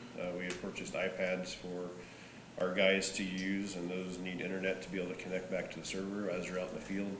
The way that's currently being used in its initial stages is in our trash program. As they go through, if they have different issues, if there's brush piles picked up, that need picked up, they can post those on there, and then the truck, as they get posted, can go through and get those cleaned up. It's actually turning out to be pretty neat. We're in the initial baby stages of utilizing the program. As time goes on and we get the bugs worked out of it on the trash side, it's gonna kind of work out throughout the whole department into everything that we do. Most of our information right now is on the GIS program itself, and it is all on this database, but we haven't worked all the processes into that program yet.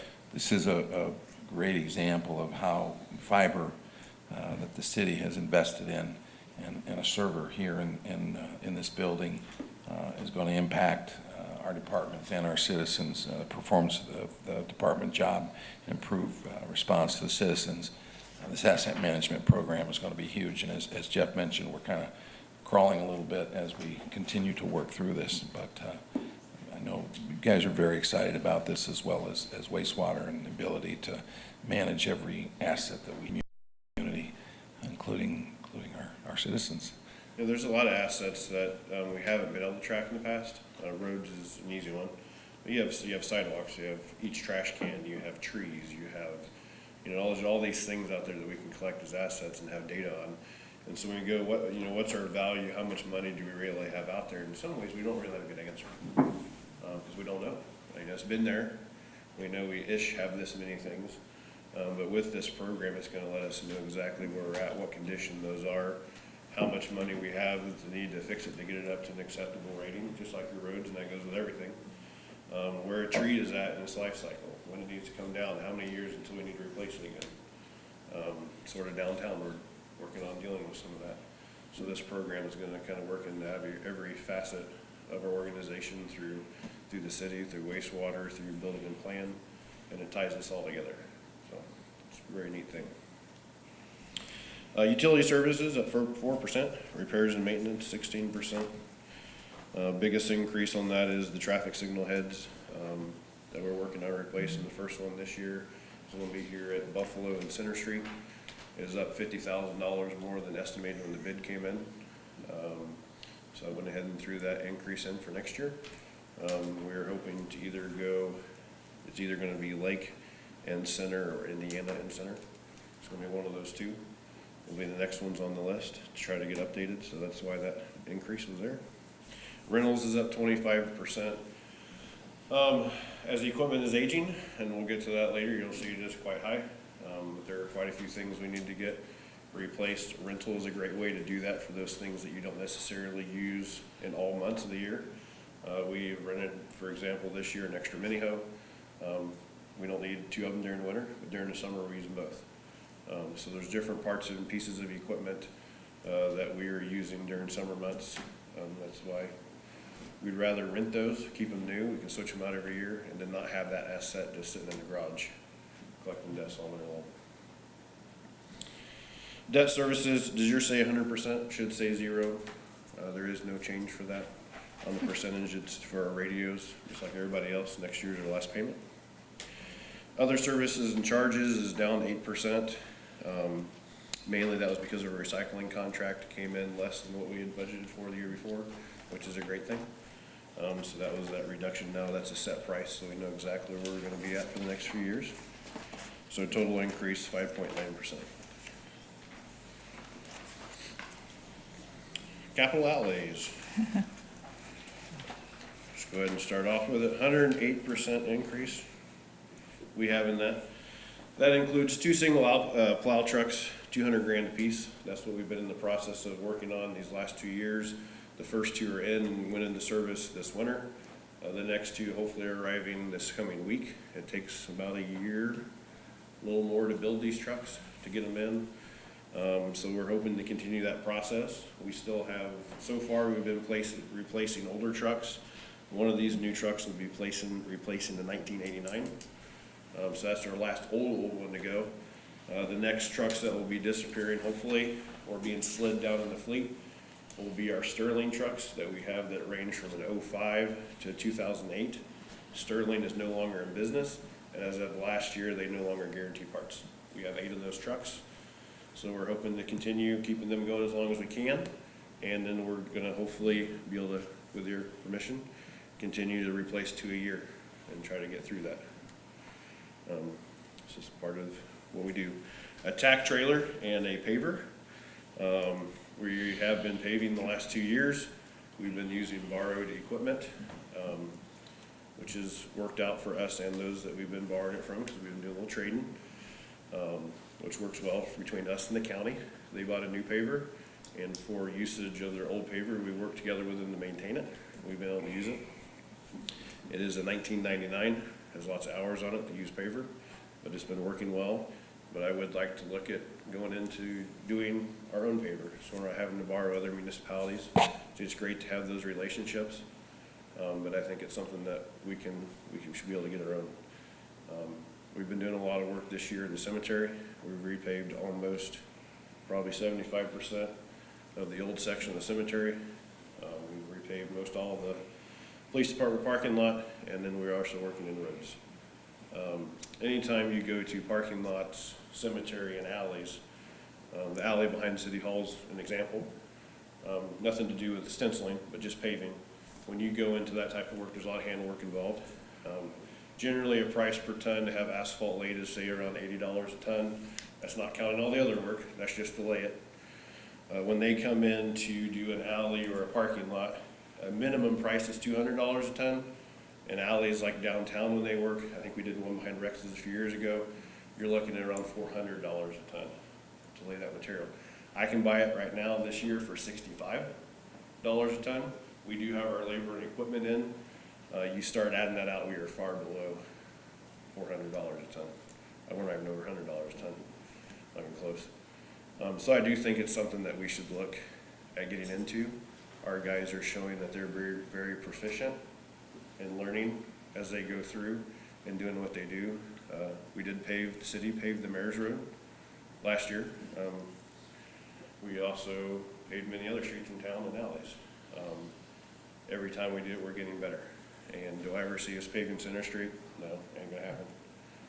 But there's a lot of things that we can do that those larger companies, one, do not have time for, and two, really don't want to do, which is why you see those prices. So just kind of wanted to explain that. I know it's come up in the past. I've heard those stories. So I just wanted to talk about it. The tack trailer goes along with that. What tack is an oil-based substance you put down before you pave. It's like glue, helps the two stick together. We use cold applied tack right now, and it tracks. So if you ever see in the areas that we pave, you'll see our tire marks leave for a little while until it disappears. That's the only type of material I can apply at the moment. It has to be cold. I have no way to heat it. The tack trailer we're looking at buying is a small tank, 500 gallons.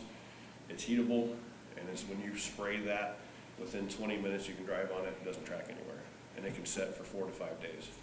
We're also able now, starting this year, to get that material in Warsaw, asphalt materials, where before we always had to drive, or whoever had to drive to South Bend or Fort Wayne to get it. In the past, I've worked with our contractors to come in when they could and spray their tack material, and then I'd pay them price per gallon. But this will enable us to do that ourselves.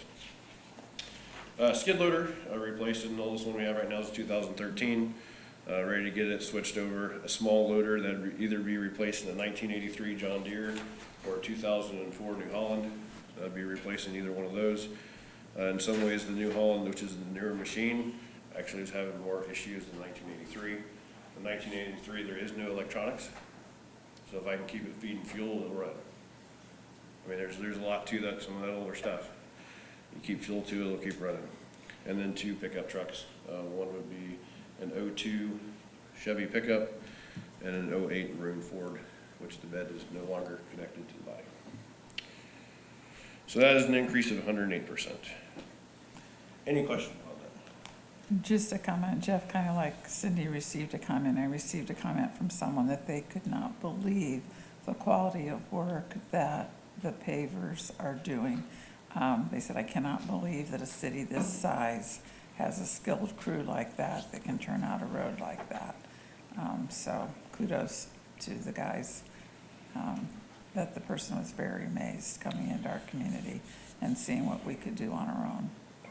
The other thing that really we've been faced with the last few years is as the state has allocated, as the legislature has allocated more funds to road improvements, the contractors are getting extremely busy. And we all know that our asphalt plant has a limited time of existence during the year. And big projects come up and those contractors are going to potentially give precedence to those larger contracts, to those contracts that are state contracts. And a lot of times we've got smaller things that need to be done, and we don't have the ability to get them done because we can't get folks to do them. So the idea that we have the capability to do some smaller projects, I think really bears scrutiny and understanding as we consider this request. So. I just want to say, I don't receive too many phone calls, but I did receive a phone call just today to play off of what Diane just said from somebody out in Spring Hill Acres, and they are so pleased with their new road. And he said, please help support them getting a new paver, because they did a great job. And he also said, make sure it's bigger. So they were really, really happy, and they said, you guys came out on Well, there you one of the hottest days of the summer and did a marvelous job. So kudos to you and your team. I do have a question. On the skid loader and the small loader, would it maybe be better to rent those too? Potentially, we have to be careful depending on what kind of piece of equipment it is you're getting. Last year I tried to rent a loader during the winter and I wasn't able to get one. So it depends on what type of piece of equipment, on whether I can rent it or not and how much in demand they are. The larger they are, the less usually supply people will carry, because some of the larger loaders are up there in price, so it depends on how much the companies will carry. And sometimes those availabilities aren't there, or people, where maybe they used to let them go during the winter, and then they only ran them during the summer. Those companies are paying fees to let those loaders set all winter long, just so they know they'll have them during the summer when they need them. So that rotation that there used to be on certain pieces of equipment, there aren't. Skid loaders, potentially I could do that probably with, absolutely. Or even lease? I'm sure you've looked into all this stuff, but. Leasing is an option, absolutely. Yeah. How many full-time employees do you have these We days? have slots for 35, counting myself, and Are you full? Are you We're filled not. every slot? we're not full at the moment. Okay. We're very close. Well, you guys do a marvelous job. Yeah, I would say we're 2 years in our paving, and I would challenge my guys against quite a few different people. Jennifer and the mayor and council have worked to try to get pay up and done a marvelous job at that. And for what our guys are putting out, they're putting out some pretty dang good work, and it's something we're really proud of. Well, I might as well say something about it too. You know, we ran the numbers last year. It just, you know, it just makes sense to do it. Not only are we getting the good quality work, but we're getting it at less money. We really are. It's kudos to your department and to the guys and the women that are running it. Probably getting better quality work. When you live here, you take a little more pride in it and want to do a good job. Could be. All So right, thank you. thank you. Anybody else? All right, let's move on to, as we'll go to 200, the wheel tax. Lynn, you might explain the necessity for that fund. It's been split apart from the MVH fund. I think Jeff wanted us to do that just so we'd have a better way to track it. It's the county wheel tax, what we get monthly from their distribution. Yeah, I'd asked Lynn to separate the wheel tax. The wheel tax, just like some other funds we're gonna get into here, this year's MVH funds are all split out, all over different places. I'm going to kind of work you through this, see why you're seeing, why are we losing 80% of our funding? We are losing some, we're not losing as much as it shows, and I'll explain all that. One thing to go through general fund is tax-based. Everything else we have is either gasoline-based or wheel taxes off of your license plates. When you pay that, wheel tax money has to go in the roads. I cannot buy equipment, buildings, or pay my people out of it. I know that's a big misconception out there, what those things can go to. It goes into your roads or to signage, paint striping, or traffic signals. Those are things I can use that money for. Outside of that, I legally cannot spend it for anything else. Can't buy parts and pieces, nothing. It goes into your roads, period. So that is one thing. Jeff, do you use any of this wheel tax money for match for the community crossings? Yes, I can. Okay. Yes, I can. As long as it goes in the road, I cannot spend that on some types of engineering. I can't spend that on. Some I can, some I can't. But it has to go into that roadway. I can't spend it on going into, say, adding lighting where there wasn't lighting before. I can replace or upgrade existing. Even with sidewalks, I can't necessarily expend it for new ones, but I can use it, at least in the grant part of it. I can't use it to build new ones, but I can use it to fix what we have. There's a lot of restrictions on some of these funds, which is a lot of it's new this year. The wheel tax has been that way. It usually will bring in about 314-ish thousand a year, somewhere around there. That sounds about right. Yeah, and so we spend 300 of that to try to get it all legal cushion. That's what that's going towards, wheel tax. So that's a new fund for next year. So questions on 200, again, very specific, the legislature was very specific in how that money was to be spent. I like the fact that you're breaking it out so that locally folks can see where their wheel tax, exactly where it's going in this community. As you articulate, it's all repairs and maintenance performed by others for asphalt and concrete, period. Yes, sir. Motor vehicle highway is a little bit of a different animal. So the last one was, from your license plate, motor vehicle highway is all based upon gasoline tax. So the more you buy in gas, the more money we get. It does not depend on how much the price of gasoline is. So depending on how high it goes, it doesn't matter. It's a set cents per gallon is what we get. We did see an increase in MVH totally, 3 years ago, 1 or 2 years ago, when they enacted the gas tax increase of 10 cents a gallon. Since then, actually, you're gonna see as we go through our budgets, we're about 20% under what we received last year. They are that way all the way across. Don't know if you're in the newspaper, the county right now is $500,000 in the hole from where they were last year. We're 20% as well. We're down. What that has to do with is based upon further down in the legislation where most people didn't make it down to.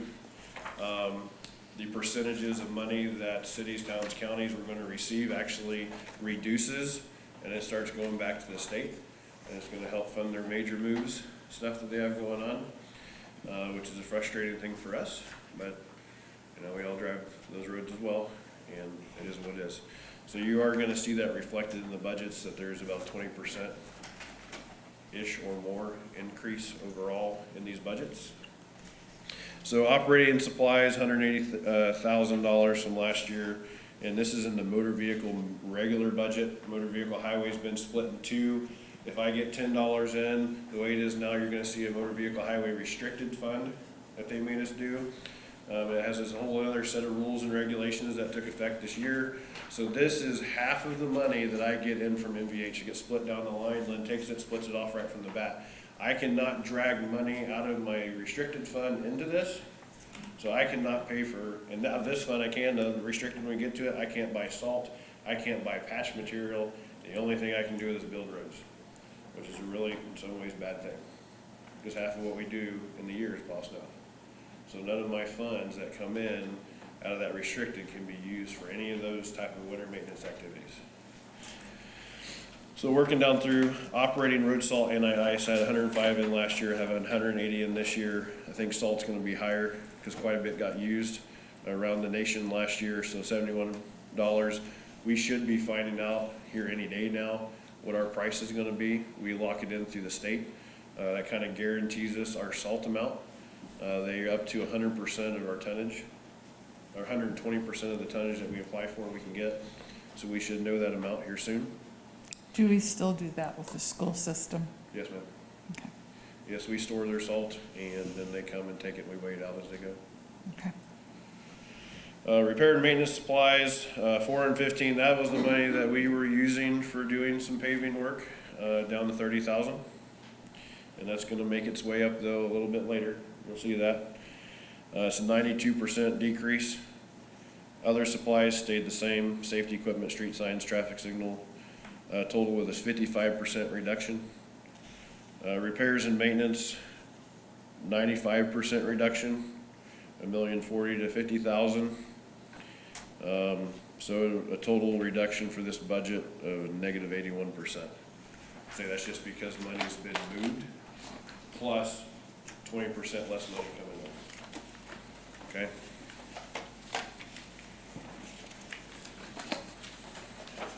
Next one's motor vehicle highway restricted.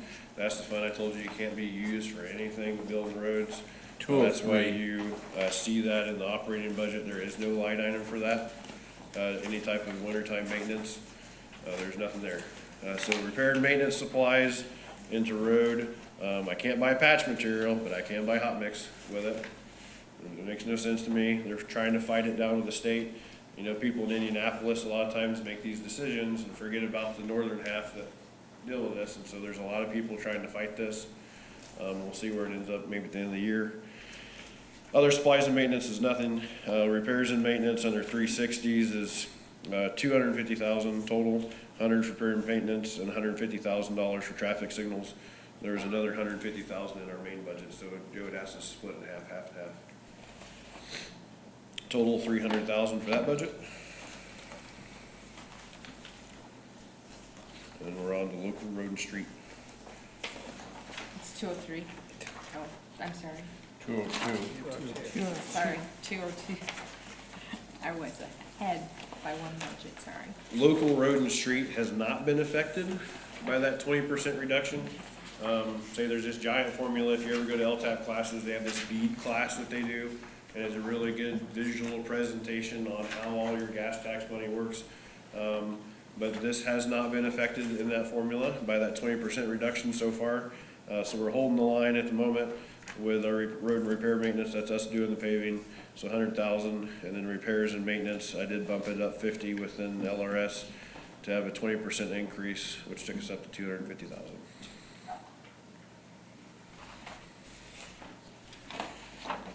That wraps it up. Any questions?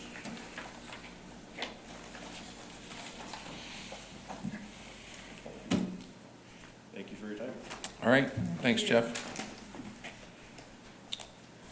And the last department tonight will be Human Resources. Jennifer? She's number 3. Save the best for last, right? Pardon me? Save the best for last. That's right. Something like that. So, we're alphabetical. Are you ready? You can do that. Yep. Okay. So first of all, on the explanation sheet, I don't know if anybody noticed, but it says it's 2018, 2019. Actually, it should say 2019 through 2020. I fixed that, yeah. You saw that? Okay. As with everybody else who has presented so far, we do have 27 payrolls this year, so that's where the majority of the increase came in. As you may or may not remember, we did, for 2019, we dissolved our contract for the cleaning and the maintenance of the building, and we hired a individual in to do that. So you'll see some shifting of dollars for 2020 for that as well.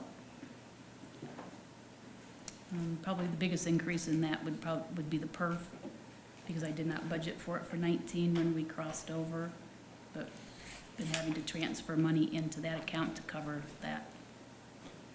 Does anybody have any questions on personal services? Nope. Okay, supplies, it did not change. It is still no increase. Operating expenses and the maintenance, again, I pay for some of the small repairs to the building. So some of that does come out of my budget. Council does take care of the heavy lifting, sort of say, especially with the heating and air conditioning and just some major updates, but I try to do everything else, little stuff. The other services and charges, not really a lot of change other than our printing and advertising. I feel really confident that we're gonna reduce that line item by $4,000. Our police recruitment video really did what it was supposed to do, and just by reducing it by $4,000, it's paid for itself just about one more year. We're up to about 110 applicants this year. We're in a process right now. I expect about 75 to be at the written test and physical agility in a couple weeks. So it did what it was supposed to. Uniforms, mats, rugs, we increased that by $500 just because of the maintenance individual that came on board with us. So that was a reduction of $3,500. And machinery and equipment, I did increase that by $2,000. It's on my radar to get the basement, the big portion of the basement updated and redone for a larger training area, community service room if people wanted to use that. It's really kind of wasted space. We were able to get a lot of the auction items out of there, which now we can actually see how much space we do have. Got some little bit minor repairs gonna happen this year, but for the majority of, I think we're gonna be able to do it next year, so. Questions? That's a 9% increase. I just figured that real quick for the total budget. All right, thank you. Okay, thank you. Jeff, I had one question I wanted to ask you, I'd written down. Have you guys, have you figured, and I assume you probably have you figured the number of lane miles or road miles that we have increased with our annexations? Have you had a chance to get that done yet, or do you have a rough idea? Or would you rather not answer it till you take a good look at it? We're pretty close to 108 center line miles, around probably 230, 235 lane miles. That's something that's our funding hasn't really taken into effect yet with your MVH and your LRS, is based on gas tax, but it goes, the formula, the main driver behind that is your center line miles. So those haven't gone through the state yet, so I'm hoping we're gonna get some of that back through this annexation So is period. that's total with annexation that you just quoted? Yes, sir. Okay. Pretty close, and that's one thing to think about as the city grows, and evolves, you widen your roads. That's what you gotta do to handle traffic. Well, whether the road's 20 feet wide, I get $1. If the road's 100 feet wide, I get $1. So that's something to think about as the town grows, which is a great thing, before long, and Indy deals with this a lot, that's how they get all their extra money sometimes, for places, but as the city grows and you expand and you widen those roads to handle that traffic, your MVH and LRS funding are gonna begin to not be able to keep up. Because it's a fail in the formula. You know, they weren't designed for this, set 50 years ago is when it was set up. The only thing that's changed is the amount of cents per gallon that we get. So it doesn't account for those larger highways. They never had those, 50 years ago. How often did you see 3-lane highways? You never did. Maybe the interstate had 2, that was big. Well, now you're getting 3, 4. Sylvia's Crossing, 5 lanes wide. I mean, downtown, you look at what we have, you're 4 to 5 lanes wide.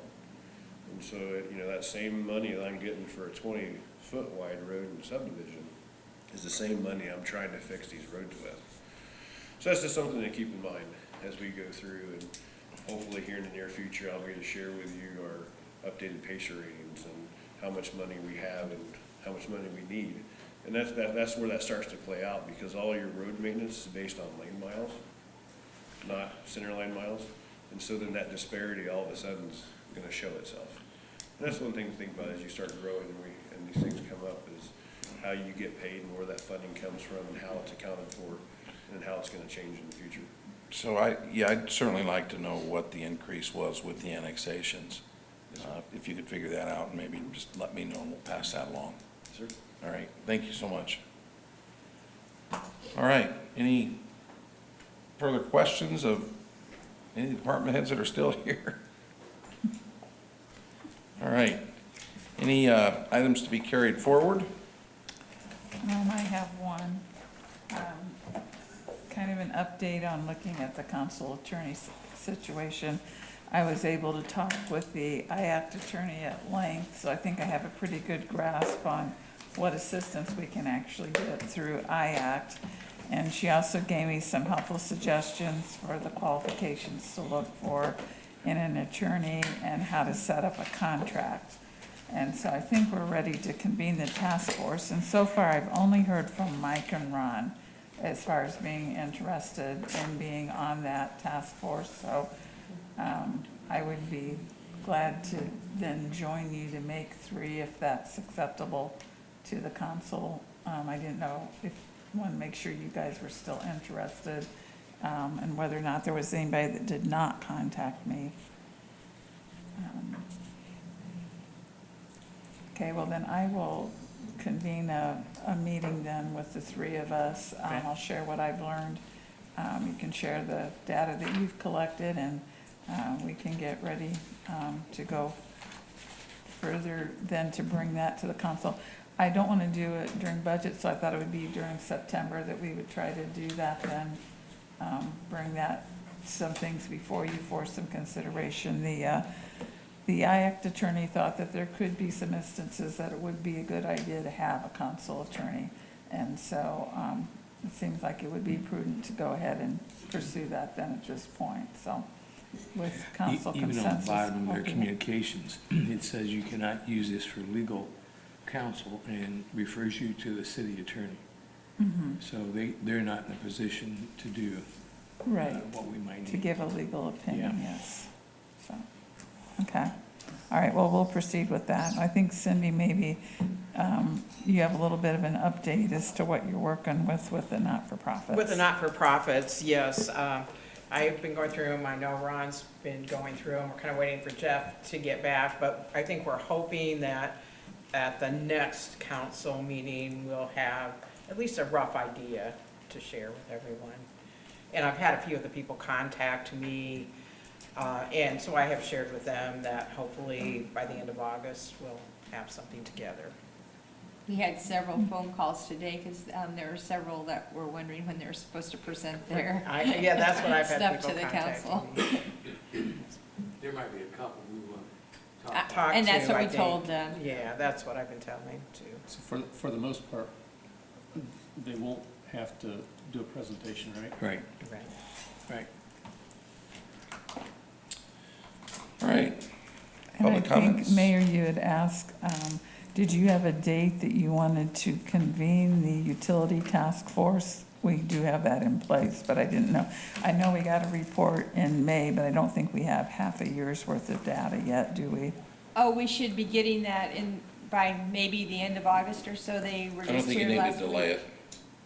They were just here last week, getting all the numbers ready. Okay, that'll be great. So then I think at that point, we'll be ready to look at that then, okay? All right. Any visitors' comments or questions? All right, Move to adjourn. Second. All right. duly noted. All in favor, say aye. All right, thank you. Next meeting, remember, a reminder is, it looks like August 19th will also be a 6 o'clock start. I'm sorry? Yes, sir. That's Monday, third Monday, regular Yes. time.